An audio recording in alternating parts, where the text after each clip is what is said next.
Glória a Deus, paz do Senhor, meus irmãos. Vamos aí mais uma vez meditarmos, estudarmos e compartilharmos uma mensagem poderosa para a tua vida. Então você que gosta de estudar a Bíblia, abra comigo em Efésios, capítulo de número 5 e o versículo de número 3. Palavra que queremos meditar essa noite. Porque a luz manifesta as trevas. É o nome do estudo de hoje. A luz manifesta as trevas. Efésios 5, versículo 13, vai nos dizer assim: Mas todas essas coisas se manifestam sendo condenadas pela luz, porque a luz tudo manifesta. Bem, Paulo ele estava ensinando a igreja de Éfeso. O interessante é que no capítulo 5 ele começa ensinando eles que agora eles vivem uma vida nova em Cristo Jesus. E que todas as coisas, todas as obras que eles praticavam ficou no passado. E que agora eles não estão mais em trevas, não são mais do mundo. Agora eles vieram para Cristo. E quando vem para Cristo, e quando você recebe Cristo no seu coração, quando você vem para Cristo, você tem que haver uma mudança. Tem que haver uma mudança de vida. Tem que haver uma mudança no ambiente. Porque quando Jesus chega, Ele muda tudo. E Paulo estava trazendo para eles as obras da carne, que são as obras das trevas, e as obras da luz. O interessante é que Paulo traz uma lista de obras praticadas que são contra tudo o que a Bíblia ensina. E um detalhe importantíssimo neste capítulo de Efésios, capítulo 5, nós já vamos entender um pouquinho mais na profundidade da palavra de Deus. Esse versículo, capítulo 15, ele traz desde o versículo 3 uma lista enorme de pecados.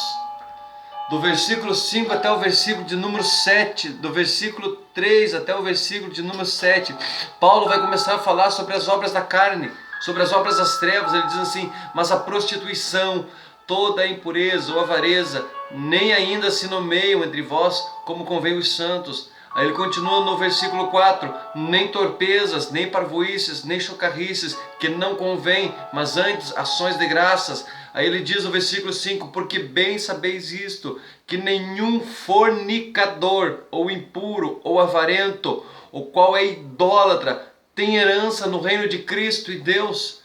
Aí ele diz no versículo 6, ninguém vos engane com palavras vãs, porque por estas coisas vem a ira de Deus sobre os filhos da desobediência. Aí ele diz, portanto, não sejais companheiros, porque no outro tempo erais trevas, mas agora sois luz do Senhor, então andais como filhos das luzes.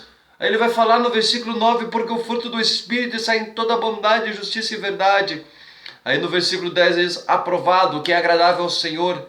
E no versículo 11 diz, e não comuniqueis com as obras infrutuosas das trevas, mas antes condenai-as. Aí o versículo 12, ele diz, porque o que eles fazem em oculto, até dizê-lo é torpe. E aqui nós começamos a meditar um pouquinho mais profundo na palavra.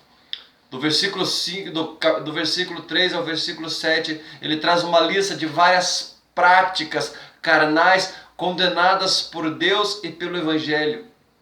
No versículo 5, no versículo 11, ele aconselha eles não comunicar com essas obras, mas condená-las. E no versículo 12 ele diz que além de fazer tudo o que ele falou, ele ainda diz, tem mais coisas que eles praticam, e praticam em oculto, mas isto que eles fazem em oculto, até dizer, não convém.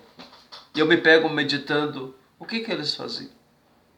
Porque Paulo trouxe uma lista enorme de pecados, fornicação, adultério, um monte de coisa. Aí ele fala assim, tudo isso que eles fazem ainda tem coisa maior, só que está em oculto. E eu não vou falar para vocês, porque até eu abrir a boca para falar o que eles fazem em oculto é torpe. Paulo estava falando isso. Ele disse que além de eles fazerem tudo o que ele falou, tem mais coisas que eles praticavam. E não convinha nem falar.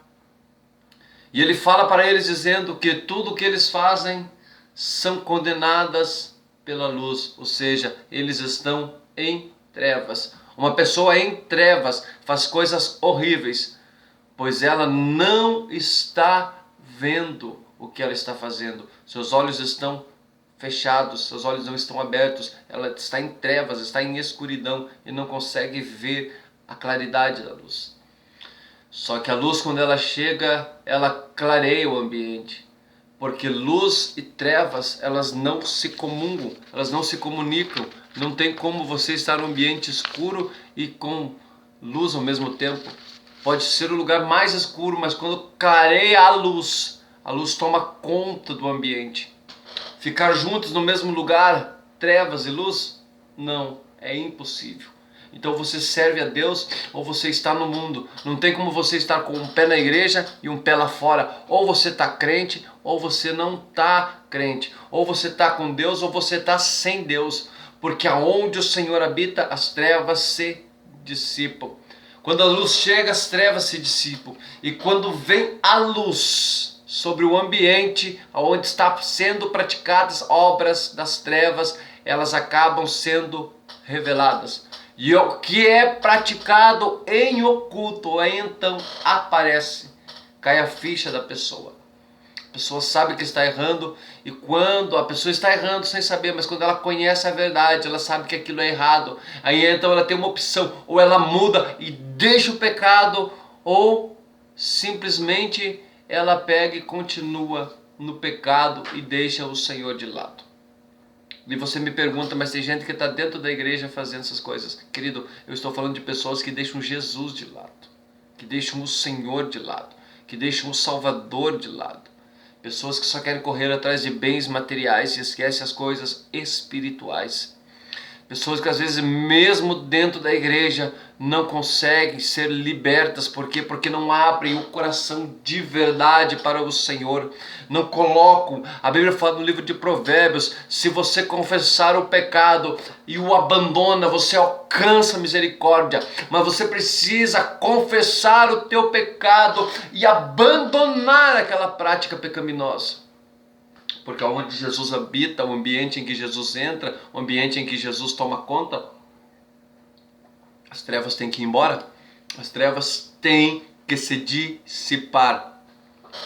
Jesus nos traz hoje a luz que pode mudar a sua vida.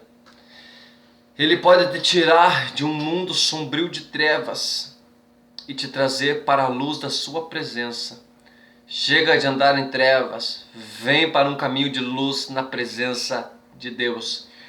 Fica com Deus, que o Senhor te abençoe em nome de Jesus. Te espero no próximo estudo. Curta, compartilhe e comente em nome de Jesus. Deus abençoe a sua vida.